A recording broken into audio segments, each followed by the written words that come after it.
Hər vaxtınız xeyir, kanalımıza xoş gəldiniz. Bugün kanalımızda asan üsulla dadı damağınızda qalacaq, az kalorili, çox ləzzətli salata hazırlayacağım. Salata hazırlamaq üçün orta boy, çox da iri olmayan göbələklər götürmüşəm. Əvvəlcə göbələyin qabığını soyuram. Qabığını soymaq çox asandır. Nazik pərdə şəklində soyulur. Soyduqdan sonra göbələyi təmiz-təmiz yuyuram.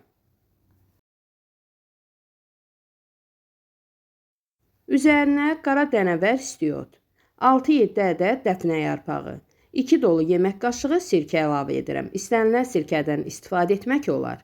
Çay qaşığının ucundan limon duzu.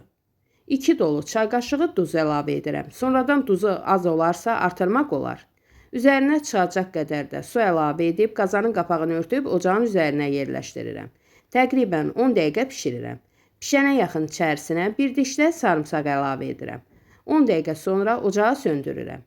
Göbələklər bu suyun içərisində tam su soyuyanacan qalır.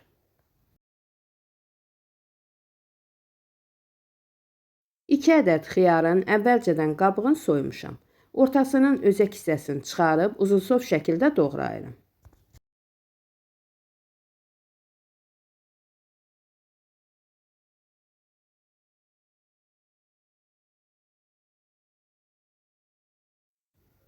Dörd-beş ədəd kökü də əvvəlcədən qaynadıb qabığını soymuşam.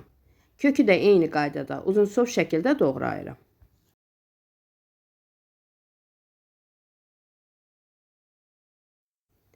İki ədəd yaşıl biberi də uzunsov şəkildə doğrayıram.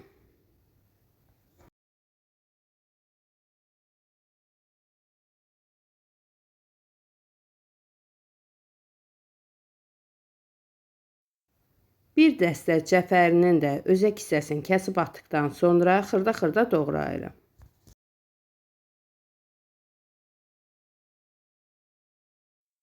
Dondurucuda biraz qırmızı bolqar biberi qalmışdı. Onu da salatın içərisinə sonradan doğrayıb əlavə edəcəm.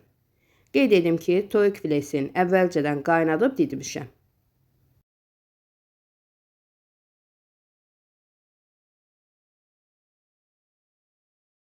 Geniş bir qabın içərisinə əvvəlcədən doğrayıb hazırladığım ərzaqları əlavə edirəm.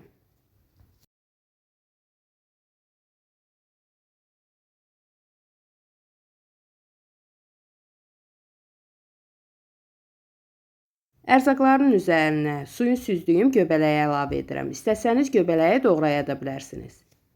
5-6 yemək qaşığı duru yağ.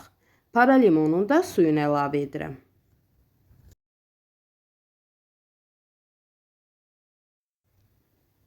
Biraz da duz istiot əlavə edib qarışdırıram. Qarışdırarkən duzuna baxın. Duzu az olarsa artıra bilərsiniz.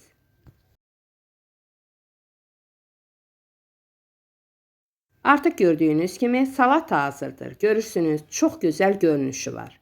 Dadına söz ola bilməz. Həqiqətən də mükəmməl bir salat alınıb. Hər kəsə bu üsulu mütləq sınamağı tövsiyə edirəm. Videom sizlər üçün faydalı oldusa, izləyərkən bəyənməyi, kanalımıza abunə olmağı unutmayın.